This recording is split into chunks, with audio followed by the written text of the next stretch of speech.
Pessoal, hoje vamos trabalhar as respostas do livro da página 12, tá certo? O livro Buriti mais Português, onde tem aí uma crônica, tá?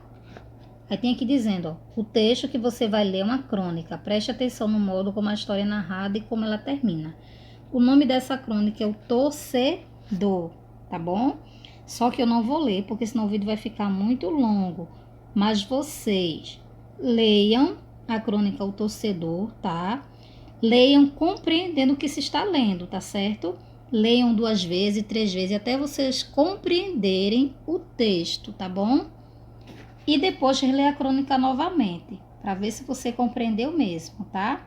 E essa crônica, ela apresenta muitas palavras cujo significado delas vocês não conheçam, tá? Se preciso, vá ao dicionário para saber o significado das palavras que vocês não conhecem, tá bom? Isso vai facilitar muito na compreensão do texto. Aí na página 14 temos, para compreender o texto, um pouco de conversa. Primeiro, converse com os colegas. Que times estavam jogando? Essa crônica. Que times estavam jogando? Onde Evaglio estava na hora do jogo? Para quem Evaglio estava torcendo? Por quê? Qual foi o resultado do jogo? Evaglio gostou do resultado?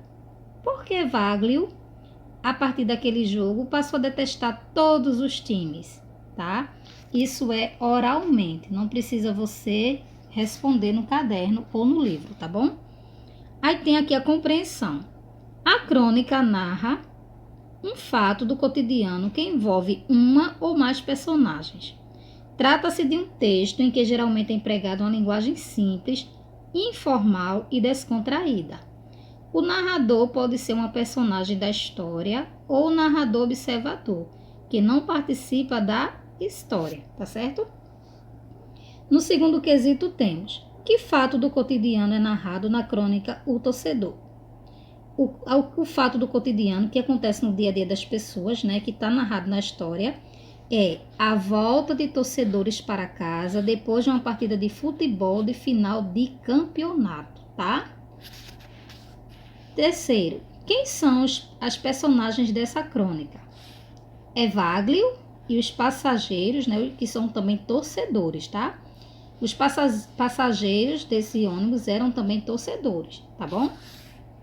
4. O narrador da crônica é uma personagem ou apenas um observador? Explique. O narrador da crônica é um narrador observador, pois ele não participa da história, apenas narra os acontecimentos, tá? Na página 15 temos, pinte o quadradinho da foto que mostra uma festa de comemoração de campeonato de futebol. Isso aqui é campeonato de futebol? Não, isso aqui são bandeirinhas, balões, então aqui é festa de São João, né? Festa juninas, né? Esse aqui é... Não, isso aqui, ó, escola de samba lá do Rio de Janeiro, tá? E aqui sim, ó, torcedores aqui, ó, tudo num estádio de futebol, comemorando, né? Time, algum campeonato de futebol. Então, pinte esse aqui, tá certo? Porque Evaglio previa que a volta para casa seria um problema. Isso aqui é só para discutir, tá certo? Por que será? Será que depois de um final de campeonato, a volta para casa nos ônibus, nas ruas, é tranquilo? Eu acho que não, né? Porque os torcedores estão tudo agitados, uns felizes porque seu time ganhou e uns muito tristes porque seu time perdeu, não é? Sexto, releia este trecho da crônica. Lembrando-se de que torcera pelo vencido, teve medo, para não dizer terror.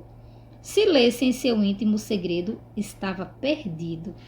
Qual era o segredo de Evaglio?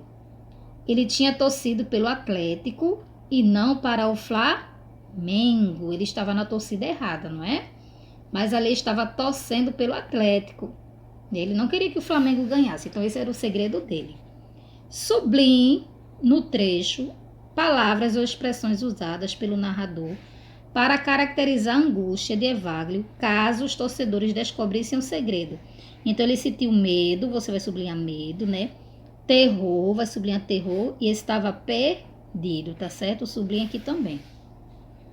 Fique sabendo, o autor extrai humor de situações que geralmente deixam as pessoas irritadas e tensas no dia a dia, né?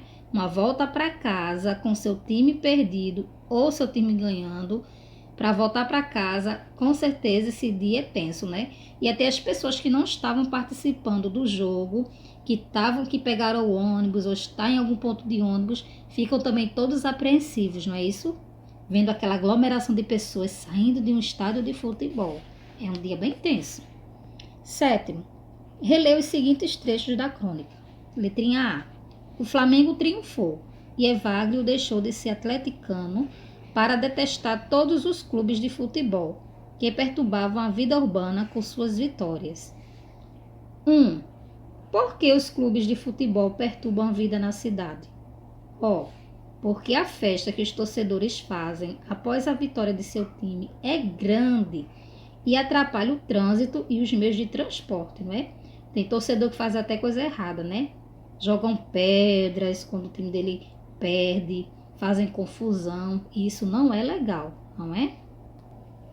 Na página 16 temos 2. Pinte as palavras que representam os sentimentos de Evagrio diante da vitória do Flamengo. Ele sentiu raiva, não foi? Orgulho não, ele não sentiu, porque ele queria que o Atlético ganhasse.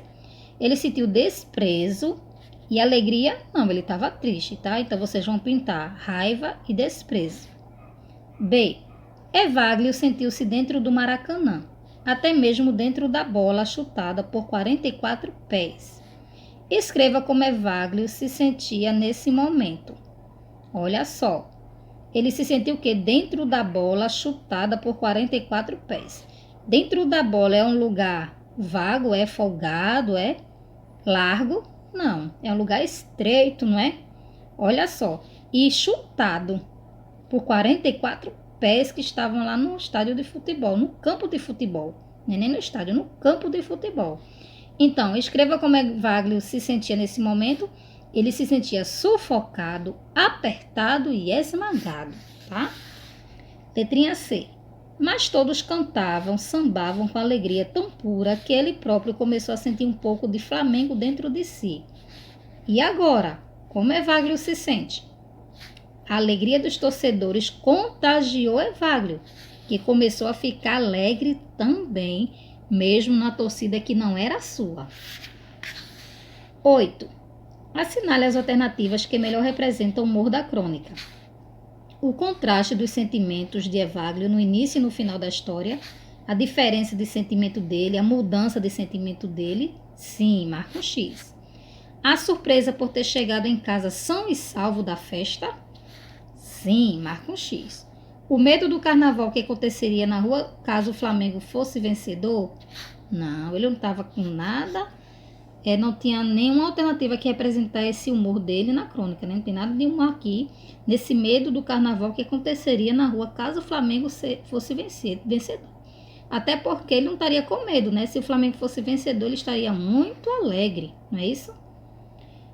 9. Essa história poderia ter acontecido na vida real? Explique.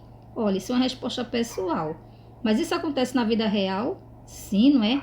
Há muitos casos, há muitos comentários de torcedores que dizem que participaram da torcida errada, contrária, porque não encontraram ingresso, né? E para eles assistirem o jogo ao vivo, eles se submeteram, né? Fizeram o sacrifício de assistir em outra torcida, na torcida oposta. Sim, né? Com certeza aconteceu já na vida real um fato desse, tá bom? E essa emoção, né, essa paixão pelo futebol envolve, né, quase todos os brasileiros, né? A maior parte dos brasileiros amam o futebol, gostam do futebol. Então, são situações coletivas que sempre acontecem no nosso dia a dia, tá? Você acha que o fato de uma crônica narrar fatos comuns de forma bem-humorada aproxima ou distancia o leitor dos acontecimentos? Explique. Quando as coisas acontecem, é contada de forma humorada, engraçada, a gente se vê mais perto desses acontecimentos, né? O leitor se envolve mais com o texto, a gente gosta mais de ler aquele texto, sim, não é? Assim, quando o texto ele é bem fácil de se ler, ele é gostoso de ler, aproxima mais o leitor, a gente fica até curioso, né, para saber como vai ser o final desse texto, não é? Então, com certeza assim, né? A crônica narra fatos comuns da vida da gente de forma bem humorada e aproxima, né, o leitor dos acontecimentos. Acho que não distancia, não. A opinião de Tia Fran é que aproxima, tá? E a sua opinião, qual é?